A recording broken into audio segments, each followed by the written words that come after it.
What is going on, everybody? It is Ryan Leary, William Tincup here with another episode of The Barf. Is that a Mickey's shirt? Like Mickey? It is, baby. The beer? Yeah. I think last week you had, what'd you have last week? You had the, I got like 8 of them. you had I got the all the Miller. malt liquors. Cold. You had the Jesus, you had the Millers, and now That's right. Mickey's. That's right, Yeah. baby. We call that a problem. No, it's a respect to my misspent youth. That's all it is. It's an ode. Yeah, and then we spent like 10 minutes on Colt 45 and OE.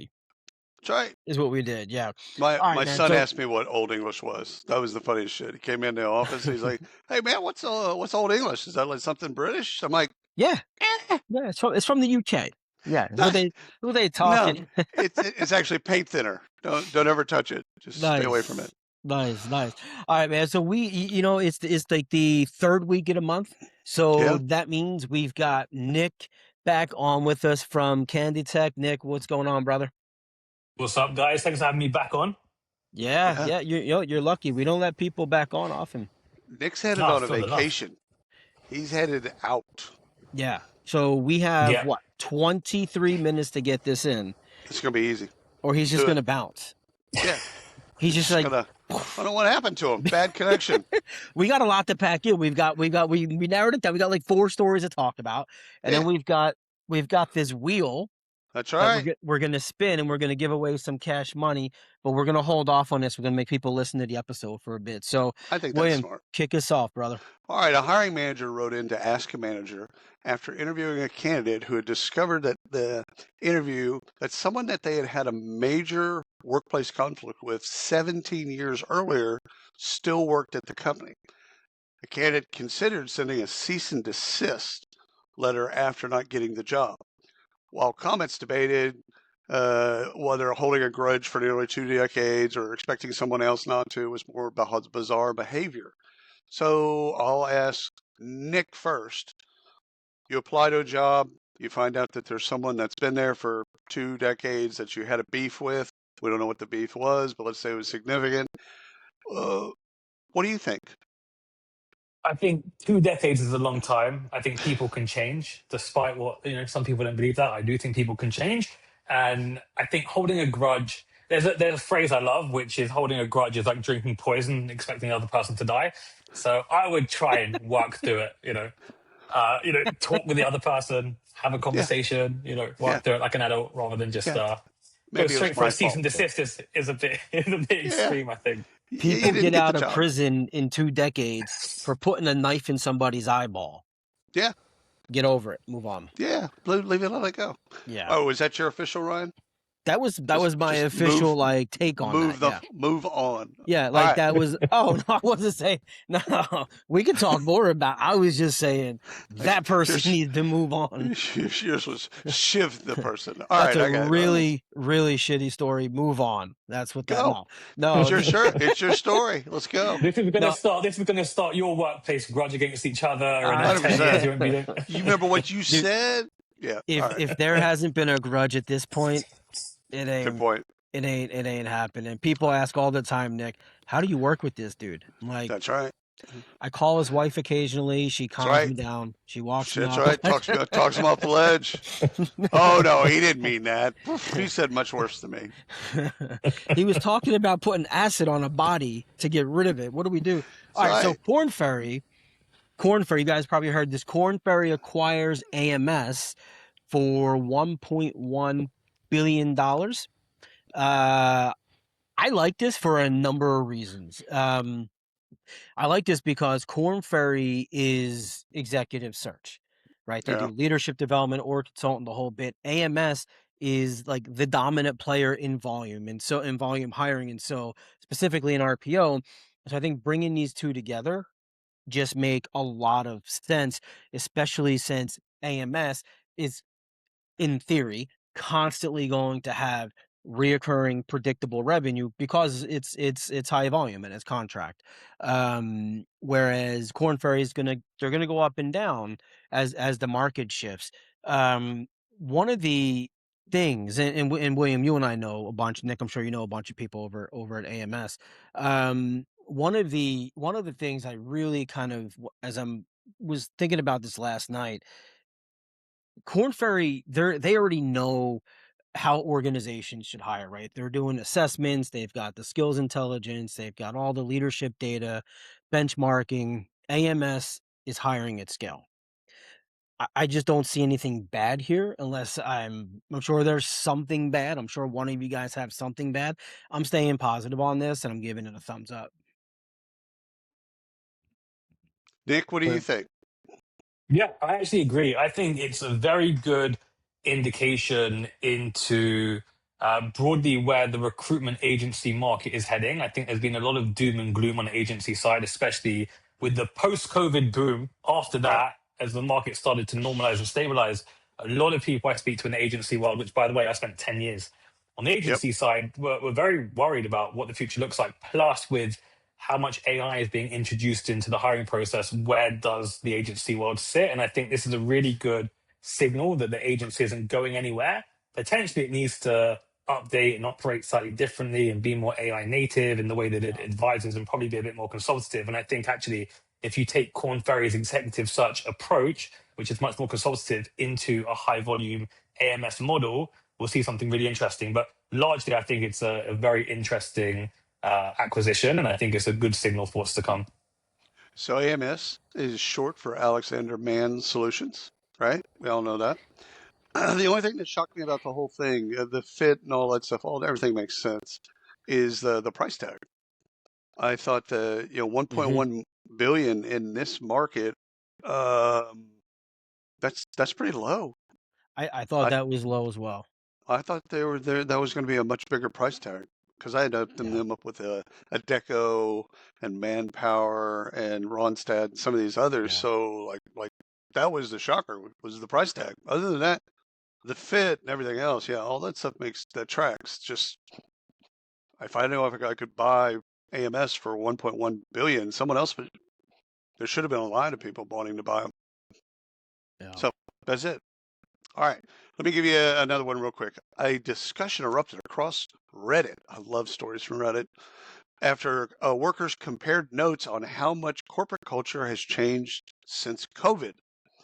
The common themes weren't pay or perks. They were workplaces feel more transactional. Onboarding is harsher. Culture fit, culture fit has become more important than competence.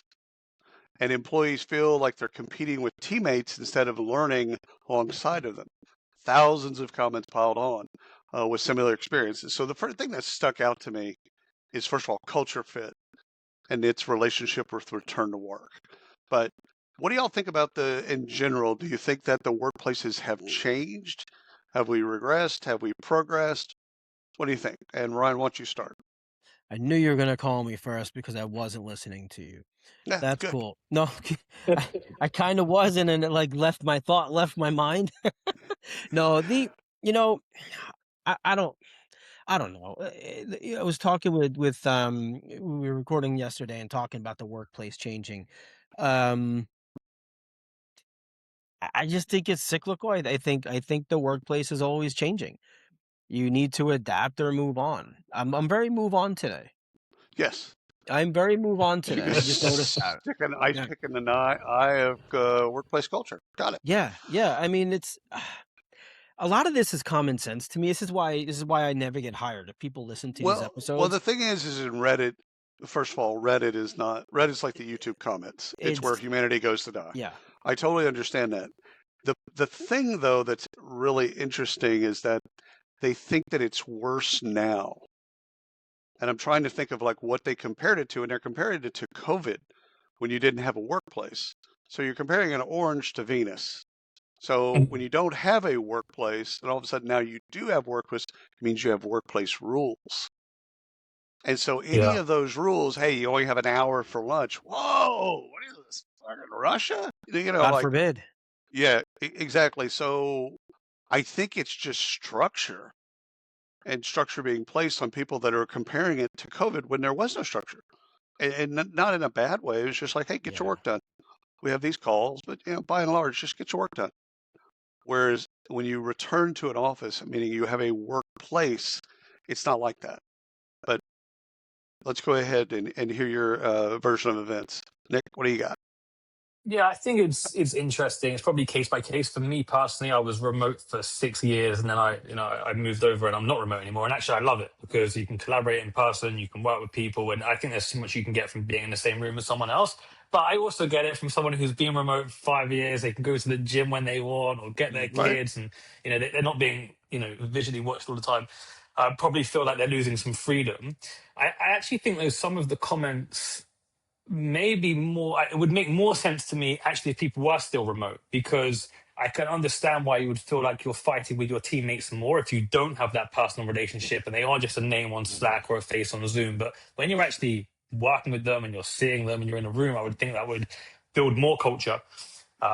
So yeah, I think probably it depends also where these people are in their careers. A lot of people, they worked in an office for 10 years, had a short break because of COVID. Then when they returned, they were used to it. If it's your first time actually being in an office, I can imagine it being quite jarring after having so much freedom. But yeah, probably just depends on the individual's preferences, certain companies. So who knows? Yeah, it's interesting to me because I feel, Nick, you said something about if you're in the office, you communicate more, collaborate more. If you're in the office, a lot of people are gun shy, right? Yeah. Everybody's a keyboard warrior and can get real tough when they're not in person because they don't have to stare at you in the face, right? My Right. camera went out. Oh, sorry, I can't get on camera, but I can talk really bad to you, right? And I can be real firm. You can't do that in an office. And I've often thought, is that good or bad, the Oh, I situation can. that we're in? I know, yeah, you can, which is why you don't work in an office. That's exactly See? right. This is I was enough office prohibited for from this going to dude. the office because of Yeah. that. No, I have the opposite of conflict anxiety. I actually seek conflict. So I was actually bad at work because of that. Because when someone say, "Oh, I have this problem," like you're fucking Mhm. weak. Like what the fuck's wrong with you? Yeah. And I would talk like that, and it's like yeah, we should probably if you could work from home, that'd be great. Yeah. So, but I do understand what you're saying. It's harder, especially when you have conflict, some type of conflict, whatever it may be, to Yeah. then do that. It's really easy over Slack to just go, "You're not Yeah. getting the point." It's Yeah. like, okay, Maybe well, and maybe those people who are a bit conflict resistant, they internalize it more, and it builds up more in their head, and that creates more of right.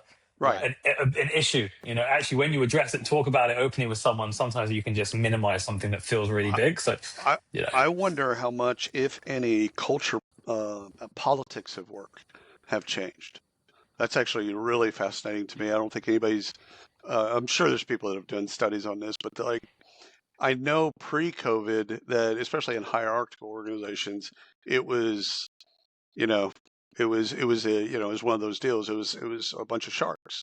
To get to the next level, you really had to get to the next level. I hope that part is gone, or at least diminished. Like it's more outcome based, it's more collaborative based. I hope that some of that politics stuff, you're probably never going to get rid of workplace politics, but I hope that some of it has at least been diminished. But we'll see. Yeah. I think all of that's changing. It's with with Yeah, with technology that we have now, yeah, not everybody wants to be a people manager, and that's which we've talked about a ton. But before people took it, they're like, "Yeah, I'll right. take the raise because I need the money. I want the money. I want the job. I got to go up."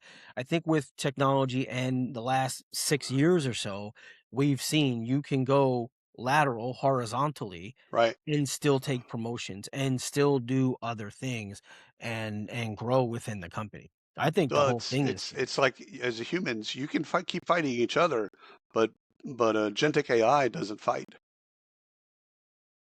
So like Uh, who no, it doesn't fight for those types of things. yeah, yeah, You know what I'm saying? Like it's not it's going to do its work. yeah. It's going to do its work Hmm. 24/7. And so we're wasting time fighting with each other when we shouldn't be fighting each other. We should be supportive of each Right. other and learning how to manage agentic AI, not actually, fight with each other. we should be fighting our agentic AI so it does a better job rather than fighting with each other. And if you see That's some of right. my Claude Code prompts, that's what I'm doing. Make it better. Be quicker. Yeah. Come on. What are you taking a day off? Come on. All right, Nick, Seriously. unload. Tell us. I mean, like, how ruthless do you get with your agentic? Like, are Oh, God. you WTFing and cursing this guy Oh up? yeah. Oh yeah. No, actually, I'm now. I used to be a bit short and blunt with how I would talk to AI, but now I'm very polite because I read somewhere that if this stuff gets real consciousness, and you want to watch out. So I want to be the guy who's like, Yeah. hey, remember I was always good Thank to you. you. Thank you. Remember? Appreciate Yeah. you. Love you. It costs OpenAI somewhere in the region of hundreds of millions a month because people say please and thank you to AI That's right. to process That's right. that. That's Which is right. crazy. Which I do. That's actually So really I'm one of those interesting. people. I'm one of those people because I I'm nice. used to. My guy's name's Elvis. So I always say thank you, Elvis. Hey, this is what I got to take. This is what I'm looking at. Thank you for taking a look at it. It's actually, like Elvis, we're gonna brainstorm today. I got this bid. Blah blah blah blah blah. Like I'm very cordial, like it's a person. Yeah. Because when it takes over the planet, I want it to go, hey, whoa, this guy. Well, yeah, that's the this thing. guy's- You're training it now, and at some point, it's going to switch. That's right. I want to be on the camp that gets like not killed. So I want to be the guy that Elvis protects me. This doesn't sound like the conflict-hungry William I was hearing about before in the office. I've met my match. Elvis is my match. He's just hoping his name's on this wheel we're about to spin. That's what he's hoping. Truth. It ain't on the wheel. Before we get to spin, Nick, you got any stories you want to talk about? Yeah, one that's quite interesting, actually very, very new, hot off the press, which is Thomson Reuters. They just announced, it's interesting, they're going to remove 500 people from their engineering team, but they're going to hire an additional 250 people in their engineering team, but AI native engineers at a more senior level. So it's interesting, they're removing 500 engineers who are back end, front end, more generalist in replacement of AI, which I think is an interesting switch. Why couldn't they just retrain them? Why fire and why not just invest in training? Yeah, and maybe they will. I'm not sure. I'm not sure what their plan is. Maybe they will reinvest. It's something that we see on the Silicon Valley. No, well, it is, but how many of those AI native developers are there? You're dealing with a scarcity issue. There's not that many. I mean, they're hoping for 250. So it's like, okay, well, we can train those people in 8 weeks. If they already have a basis and a knowledge of C++, we can change that. We can train that person because they just need to know the outcome and be able to articulate the outcome. So why let them go if you can just train them? I think I think there'll be a certain amount of people that get through the system, right? It's probably going to be, you're going to get laid off. You have to reapply for your job. It's going to be one of those deals probably, right? I'm just guessing. And those that can make the cut will make the cut.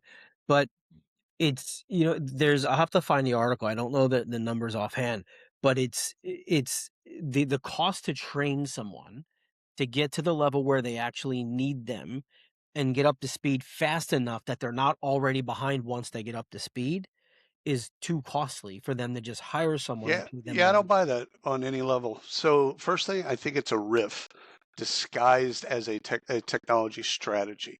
I think they just need to fire 500 people. So that's A. I think this is just all kind of cloud cover because they just need to fire people. Okay, and then they're going to slowly hire back, but we're going to hire a different position. Secondly, AI is changing AI coding and AI. The AI senior native coder that that doesn't exist, of course. This isn't training like institutional, organizational training, educational training. It's training by doing. So this isn't like, oh my God, it's going to take 2 years to get them to this. No, it's not at all. It's not going to take anyone that long because both of y'all have mentioned Claude Code projects. And neither of you have a real hardcore coding background. Did it take you that long to learn? Really? Well, there's very different levels. The shit we're doing. Yeah, I understand there's different levels. There's different levels of everything in life. But my point is, if you've already got that background, you can get there quicker. quicker. Sure. Yeah. Yeah. So the training that like we're going to invest thousands and millions of dollars in train. No, you're not. Because most of these people, if they know, hey, you have to learn this or you're going to be fired, they're going to learn it and they're going to learn it quick. I think it's a riff. I think all this is cloud cover for Reuters going through a bit where they have to lay off people. Yeah, I think it's interesting because there are other companies who announced layoffs due to AI, as if they were using AI to replace those positions, but it actually turned out that they had just spent so much money on AI tokens that they couldn't afford to keep those people. So it was cover, and it could very much be that. And I do agree. We see it with our own customers where we do the AI skills gap analysis for AI fluency assessments. And what a lot of companies will do is they'll take a back-end engineer, for example, and ask them to do front-end engineering or DevOps engineering with AI to see how they bridge a knowledge gap. So, it's definitely, if you understand how to prompt and you have a basic understanding of engineering, you would assume that someone can, bridge that gap themselves, especially given, a few months or a good amount of time. So I do hear you as well. Also, I don't know what senior AI native engineer really means right now. Like I saw a Yahoo job description that was asking for an AI engineer that had 10 years of Claude Code experience. Claude Code came out a year ago. So, what I'm senior because I have a year. Yeah, I have a year. Yeah, I was thinking about it. I was dreaming about it for 9 years. And then 1 year, I actually jumped into it. Are you doing the candy wheel? I'm pushing this along. Yeah, I'm going to do the candy wheel. Bring it. So, all right. So let me pull up. I need to get better. We need to have a visual on screen for people. Barbara Marks at McAfee. She's a recruiter. She's in recruiting over at. Oh, is this Barbara Marks? Barbara Marks? Yeah, I think so. Yeah, Barbara Marks is fantastic. So, Barbara, you are up for the wheel.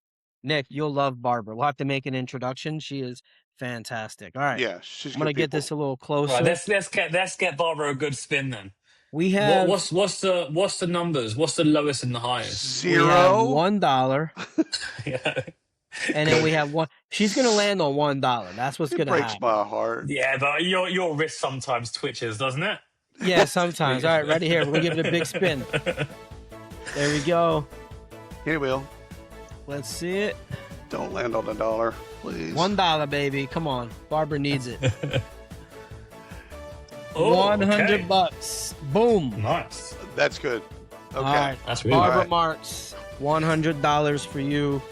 Nick, we'll get that out. Yes. Imagine all the big applause and the big fancy stuff on the screen. 100%. We'll have to put something there now because I said it. This is great. Yeah, and we're at time because Nick, you're like getting on a flight and headed out somewhere. That's Where right. are you going? Yeah. Tell everyone I'm so we going can to come rob your house. No, don't do that, please. But I've got my best friend. My best friend is getting married, so it's time to either celebrate or commiserate, whichever way you want to look at it. So. Is it a destination wedding like Malta or something like that? No, it's in London. Ah, okay. Got it. Yeah, That's a destination for some. Congratulations to him. Congratulations to Barbara Marks.